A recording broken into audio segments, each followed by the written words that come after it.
वहीं से स्टार्ट होता है जहाँ पर ही सेरा का हाथ कोई पकड़ लेता है। सेरा उसका फेस देखकर अपने मन में बोलती है कि तो रोन ली है। उससे मिलने का सबसे अच्छा समय वह था जब मैं भागने की कोशिश कर रही थी। हमें इसके बारे में बताया जाता है लड़का रोन ली है। इस ड्रामा के 3 मेन लीड में से एक ये भी है। वह देवन जोंग के नाजायज संतान है। सेवोंग समूह के स्थापक। अपनी मॉम को खो देने के बाद बेहद हताश होने के बाद सोयोंग आ गया था। आश्चर्य रूपजनक से चेन ओवन में दिव्यांगन अध्ययन जोन से समान दिखाई दी और के संरक्षण बन गए। उन्होंने संरक्षण कंस्ट्रक्शन की उपाधि प्रदान करने में उसकी मदद की, लेकिन सेरा सिंह एंगवांग ग्रुप की असली उत्तराधिकारी थी। इस वास्तविक को स्वीकार नहीं कर सकी।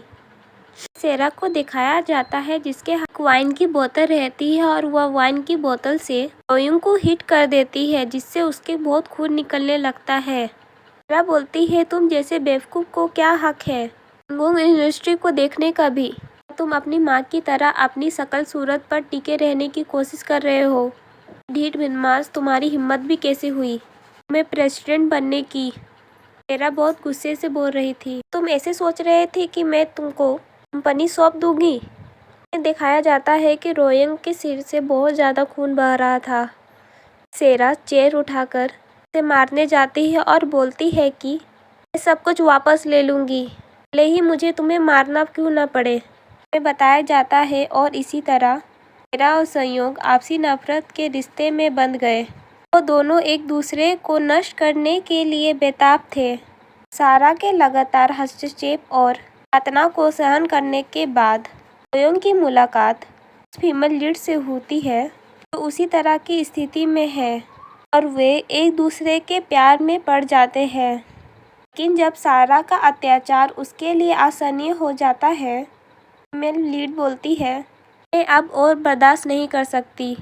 सारा अब नहीं रुकेगी। रो गुस्से से बोलता है मैं इसकी सारी देखभाल करूँगा, जो होगा आगे मैं देखता हूँ। इसके बाद रो सेरा की मर्डर का प्लान बनाता है, इसे एक कार एक्सीडेंट के रूप में बदल देता है और सेरा मर जाती है। प्रेजेंट में आता है। सेरा अपने मन में रोते हुए अपने मन में बोलती है कि ओ छोड़ो भी, मैं ऐसा सच में नहीं मरना चाहती हूँ। मुझे इस सिचुएशन से बाहर निकलना ही होगा, चाहे कुछ भी हो जाए। सेरा बोलती है कि क्या तुम मुझे अब छोड़ोगे? रऊ बोलता है मैंने तुमसे पूछा था कि तुम कहाँ जा रही हो।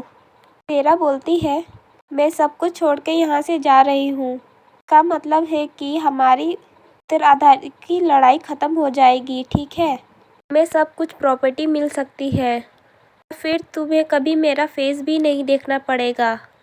क्या यह तुम्हारी जीत नहीं है? तो क्या तुम मेरा आप हाथ छोड़ सकते हो? इसको रो ही बोलेंगे, ठीक है?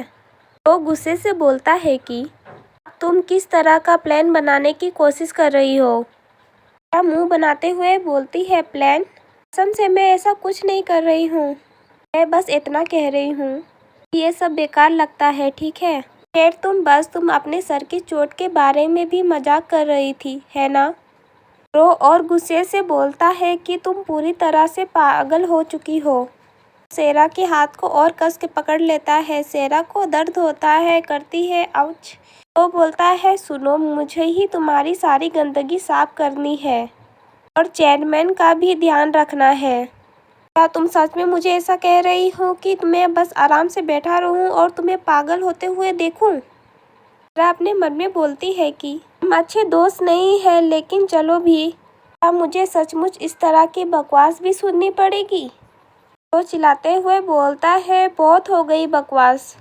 सेरा रो की टाई को पकड़ लेती है और बोलती है कि चलो मुझे छोड़ो भी, और उसके नाक पर अपने सर से बहुत कस के मार देती है। सेरा बोलती है तुम सुनते ही नहीं हो, है ना?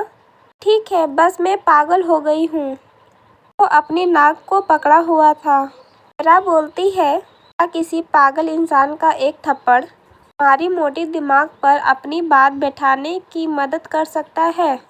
के कारण सेरा का भी हेड लाल हो चुका था। रो की नाक भी लाल हो गई थी। सेरा बोलती है, ध्यान से सुनो, मैं यह घर छोड़ के जा रही हूँ और मैं यहाँ वापस कभी नहीं आऊँगी। तो बस मुझे भूल जाओ और मुझे फिर से खोजने की कोशिश भी मत करना। इतना बोलने के बाद सेरा को फिर से कुछ महसूस होता है। सेरा अपने मन में बोलती है कि अपने चेस्ट को पकड़ते हुए, क्या क्या हो रहा है, ये फिर से क्यों दुख रहा है। सेरा के चेस्ट में फिर से दर्द होने लगता है और इसी के कारण से वो बेहोश हो जाती है। सेरा को फिर अपने रूम में होश आता है। वो अचानक उठती है और फिर अपने मन में बोलती है कि ये क्या हो रहा है। सेरा अपने चेस्ट को मारते हुए बोलती है, आखिरकार इसका कारण क्या है। में नेक्स्ट डे हॉस्पिटल का सीन दिखाया जाता है, जहां सेरा अपना चेकअप कराने के लिए हॉस्पिटल आई थी अपनी मदर के साथ। डॉक्टर बोलता है कि चेकअप में ऐसा कुछ नहीं आया है। सेरा बोलती है, ऐसा हो ही नहीं सकता। मेरा मतलब है कि मेरा सीना बहुत दर्द कर रहा था। मेरा दिल ऐसा लग रहा था कि जैसे कोई दबाया जा रहा है। डॉक्टर बोलता है, हाँ, मुझे लगता है यह कोई फिजिकल स्थिति हो सकती है। यह अधिक तनाव के कारण भी हो सकता है। दिन शिफ्ट होता है। वो दोनों हॉस्पिटल से अपने घर जा रहे थे। सेरा अपने बाल को पकड़ते हुए बोलती है कि अरे जरा सोचो, यह बहुत निराशाजनक है, मैं मर जाऊंगी। उसकी मॉम सारा को देखते हुए बोलती है, तुमने तो मेरी मुंह की बात छीन ली। बदमाश, अब यह स्पष्ट हो गया, तुम्हें कम से कम रो की शुक्रिया अदा करना चाहिए। जब तुम बेहोश हो गई थी तभी वही तुम्हें कमरे तक लाया था। सेरा हिचकिचाते हुए बोलती है, मॉम, क्या आपको लगता है कि मैं बस थोड़ी देर के लिए कहीं जा सकती हूँ ठीक होने के लिए। सेरा की मॉम चिल्लाते हुए बोलती है, दोबारा नहीं। तुम कब तक ऐसा करती रहोगी। क्या तुम्हें अंदाजा भी है कि हर बार जब तुम ऐसा करती हो, मैं और तुम्हारे पापा कितना पूरी तरह से परेशान हो जाते हैं। सेरा डरते हुए बोलती है, लेकिन शायद मैं बीमार हूँ क्योंकि मैं वह काम कर रही हूँ जो मुझे सूट नहीं करता है। सेरा की मॉम बोलती है, पूरी दुनिया तुम्हारी हर इच्छा को पूरी करने की कोशिश कर रही है। इतना सारा ड्रामा के बाद भी हमारी यह कहने की हिम्मत कैसे हुई। वो तुम ही थी जिसने प्रेसिडेंट बनने की जिद की थी और सबसे पहले और जियोंग से एंगेजमेंट की थी। सेरा बोलती है अपने मन में, जियोंग और एंगेजमेंट। उसकी मॉम बोलती है, ठीक है, जब बात हो ही रही है, क्या तुम जियोंग से कांटेक्ट भी नहीं की हो। मुझे पता है कि तुम दोनों बिल्कुल भी लव बर्ड जैसे नहीं हो, लेकिन सच में तुम दोनों के बीच एक मैसेज भी नहीं हुआ।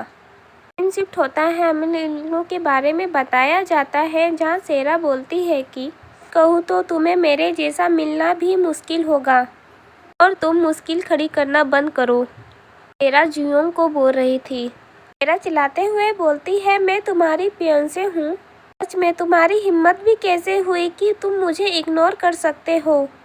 जियोंग चाओ ड्रामा में से एक और मेन लीड जो सारा सीन का मंगेतर था। वो अपने शानदार रूप, असाधारण प्रतिभा और शानदार चरित्र के कारण पूरी तरह से पृथक है। वो सच में बेदाग है, लेकिन जियोंग अपने से दूर करते हुए बोलता है कि लगता है कि तुम भूल गई हो, हम बस एक बिजनेस पार्टनर हैं और हम इस बात पर सहमत हुए थे कि हम किसी भी तरह का फिजिकल रिलेशनशिप नहीं रखेंगे। पेशे माहौल के अलावा वो सिर्फ नाम के फियांसे है।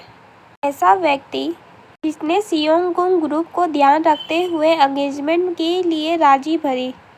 सेरा को अपने रूम में दिखाया जाता है। सेरा अपने मन में बोलती है कि सेरा की नज़र से बस वो एक नकारा फियांसे है जो उसके साथ तिरस्कार और उपेक्षा की तरह व्यवहार करता है। मेन लीड के नज़रिए से वो एक सज्जन व्यक्ति हो सकता है, लेकिन मैं एक विलेनस हूँ। ऐसे नकारा आदमी से मैं क्यों शादी करना चाहूँगी। सारा ने जियोंग को मैसेज किया था कि मुझे पता है कि यह अचानक हुआ है, लेकिन मुझे लगता है कि यह बेहतर होगा कि हम अलग हो जाए और तुम्हारा शुक्रिया सब चीज़ों के लिए। सेरा फिर ऑकवर्ड हंसी हंसती है और मैसेज को सेंड कर देती है। सेरा अपने मन में बोलती है कि ओरिजिनल सेरा सिन को शायद बुरे लड़के ही पसंद आते थे, लेकिन यह मेरा बिल्कुल भी स्टाइल नहीं है। ऐसे ही भाव खाओ बेवकूफ़। सेरा अपने मन में सोचती है कि वैसे मुझे यह आश्चर्य है कि मुझे दोबारा दिल का दौरा किस वजह से पड़ा। सेरा शौक होती है और अपने मन में बोलती है कि ये मत बताओ, क्या ऐसा इसलिए है कि मैं सेरा सिन की भाग को निकाल रही हूँ? खैर, मुझे क्या करना चाहिए? मैं दिल का दौरा पड़ने से मर जाऊंगी या विलेनस मर के जीऊँ और फिर मर जाऊँ? पागल की तरह अपने बेड में इधर उधर होती रहती है। हे भगवान, क्या मुझे अपनी किस्मत स्वीकार कर लेनी चाहिए, क्योंकि मैं किसी न किसी तरह से मर ही जाऊंगी। सेरा के फ़ोन में फिर एक नोटिफिकेशन आता है। सेरा फिर उसे को देखती है। उसके फियांसे ने मैसेज किया था, हम सामने मिलकर इसके बारे में बात करते हैं। सेरा अपने मन में बोलती है कि मुझे लगता है कि मैसेज के जरिए ब्रेकअप करना बिल्कुल ही एक रूडनेस है। ऐसा तो किसी ड्रामा में भी नहीं होता है ना? सीन शिफ्ट होता है। हमें एक बिल्डिंग में दिखाया जाता है जहां सेरा गई थी। वहां एक आदमी आता है और बोलता है उसे वो करते हुए कि मैं आपको वहां तक ले जाऊंगा। सेरा बहुत ब्यूटीफुल लग रही थी। सेरा अपने मन में आसपास देख के बोलती है कि मैं तो बस 10 मिनट के लिए यहाँ बातचीत के लिए आई हूँ। शानदार जगह का मतलब क्या है? अमीर लोग, कसम से। हमें दिखाया जाता है कि कोई विंडो की साइड देख रहा था। सेरा सब जगह देखते देखते सीधे की तरफ ही आ रही थी। सेरा का फियांसे बोलता है, ओह तुम ओवरऑल यहाँ आ ही गई। सेरा उसकी ओर देखती है। जियोंग बोलता है कि आओ तुम यहाँ कंफर्टेबल से बैठ जाओ। उसका फियांसे हैंडसम तो है, अच्छा तो दिख रहा है। सेरा ऑकवर्ड सी हंसी हंसती है और अपने मन में बोलती है कि काश असली सेरा ने इस आदमी से प्यार नहीं किया होता, शायद उसकी ज़िंदगी इस तरह बर्बाद नहीं होती। सेरा सिन के पतन की कहानी में एक नया मोड़ तब आता है जब जियोंग चोंग सिर्फ अपने फ़ायदे के लिए एंगेजमेंट के लिए सहमत होता है। फीमेल लीड के पास वो सच्चा प्यार पाता है। जेवंग से एंगेजमेंट टूटने के बाद सेरा सियोंगकुंग के ग्रुप में फाइनल स्कैंडल में फंस जाती है। एक कायस्थ अपराधी बनकर। इसमें कई सारे झूठे आरोप लगे थे। सोयोंग को जिसे वो चाहती थी वो दोनों को खो देती है। वो उस व्यक्ति को जिसे वो प्यार करती थी उसे भी खो देती है और अपनी ज़िंदगी इसी तरह बर्बाद कर देती है जहां उसे कोई सहारा नहीं मिलता। शिफ्ट होता है। सेरा अपने मन में बोलती है, सेरा सिन के रूप में जीवित रहने के लिए कीमत में मुझे इस आदमी के साथ उलझने से बचना होगा। जियोंग बोलता है कि तो तुम मुझसे एंगेजमेंट तोड़ना चाहती हो, लेकिन ऐसा क्यों? सेरा हिचकिचाते हुए कुछ बोलने की कोशिश करती है। बोलती है कि मुझे बस ऐसा महसूस हो रहा है कि मुझे यह करना चाहिए। चैप्टर एंड हो गया और the train the मोस्टर next part में एक्सप्लेन नहीं करूँगी क्योंकि उसमें ज़्यादा व्यूज़ नहीं आ रहे हैं। ये दूसरे चैनल में एक्सप्लेन है तो सोच रही हूँ कि मैं इसे भी एक्सप्लेन करना छोड़ दूँ।